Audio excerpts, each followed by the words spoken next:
Okay class, chapter number 5 judiciary है ना। तो पहले मैं कुछ बताती हूँ, आप जरा से इसको समझ लो।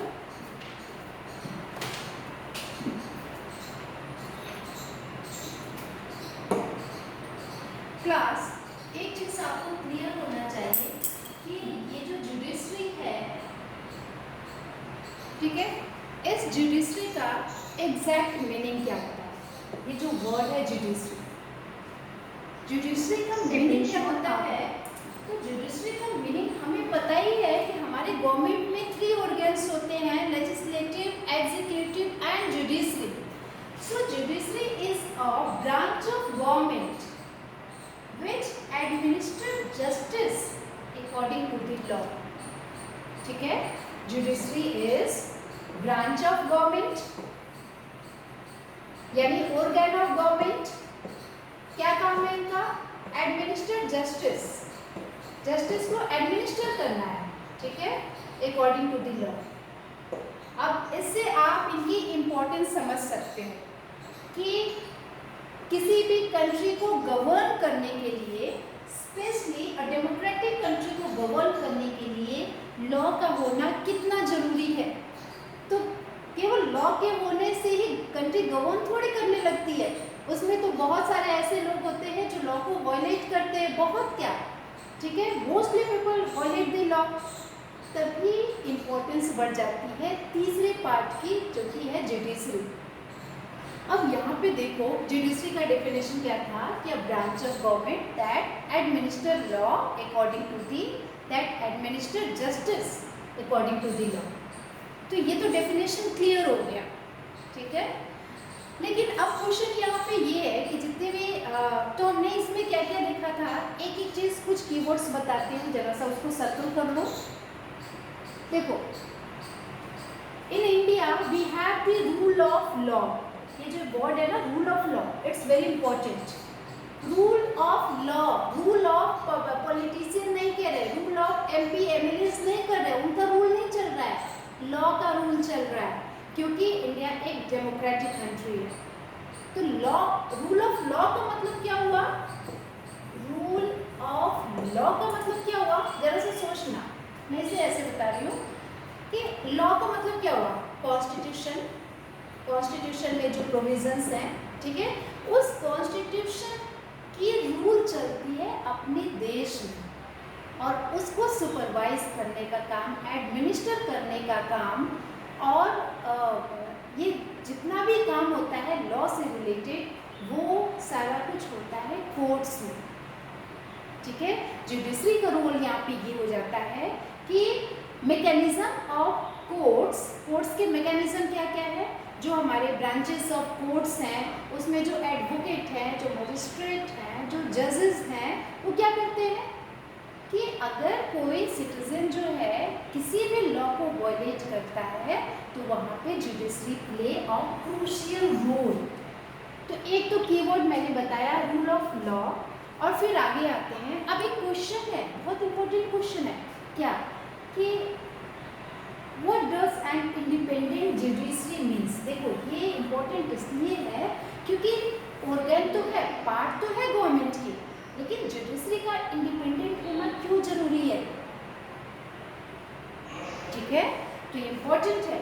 अब यहाँ पे क्या होता है कि अगर जुडिशरी इंडिपेंडेंस नहीं होती है, तो क्या जो लेजिस्लेटिव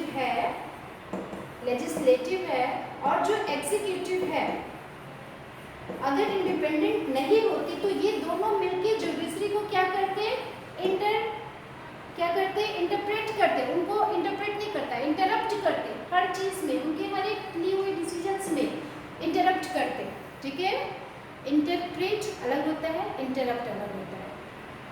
अब क्वेश्चन क्या है कि ठीक है, इंडिपेंडेंट होना जरूरी है, लेकिन अब हम जरा सा इसको सोचें कि इंडिपेंडेंट होना जरूरी क्यों है, और ज़रूरी क्यों है, और ये कैसे इंडिपेंडेंट है, ठीक है। अब यहाँ पे क्या है, role of the judiciary, judiciary का रोल क्या क्या है, हम सबको इसका रोल पता है, लेकिन जो ये 3 रोल्स हैं, उसके अलावे जुडिशरी का रोल क्या क्या होता है, जुडिशरी क्या क्या काम करती है, पहला पॉइंट, दूसरा पॉइंट, तीसरा पॉइंट, ये जितने भी ये काम करती है वो क्या क्या काम होते हैं जुडिशरी में। तो हमें सबसे पहले ये पता होता है कि ये हमारे फंडामेंटल राइट्स को प्रोटेक्ट करती है। प्रोटेक्ट क्या? फंडामेंटल राइट्स, फंडामेंटल राइट्स को प्रोटेक्ट करने का काम, ठीक है।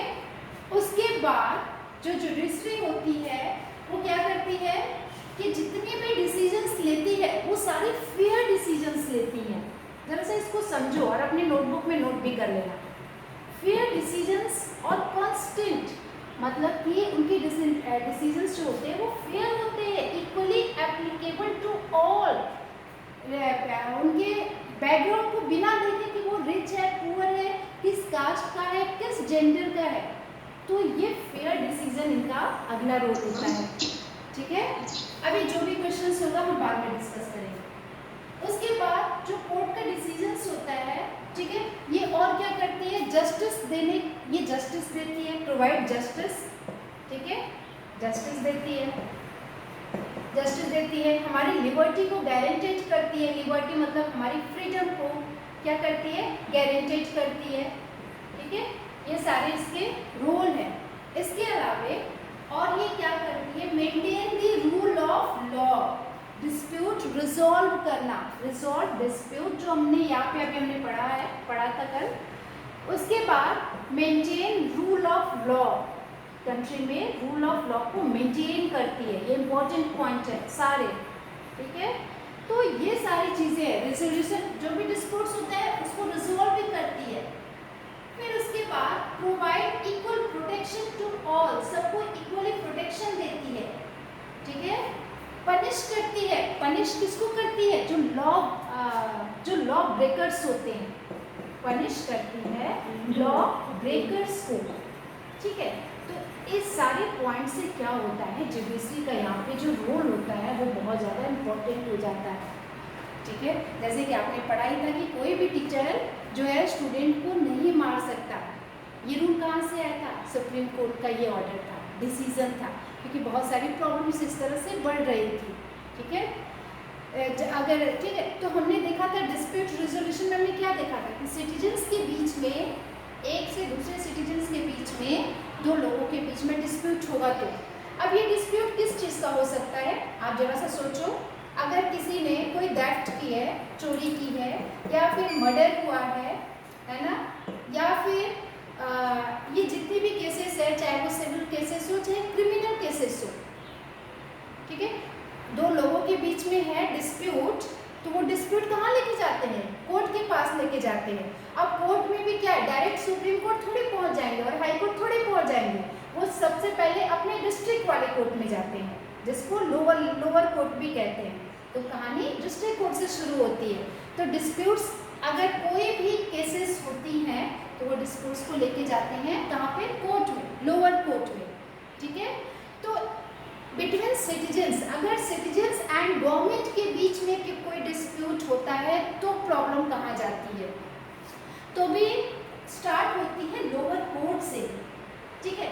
अब क्वेश्चन ये है कि सिटीजन्स और गवर्नमेंट के बीच में डिस्प्यूट क्या हो सकता है? राज्य और सरकार के बीच में, मतलब गवर्नमेंट और यहाँ के लोगों के बीच में किसी भी मामले पे गवर्नमेंट का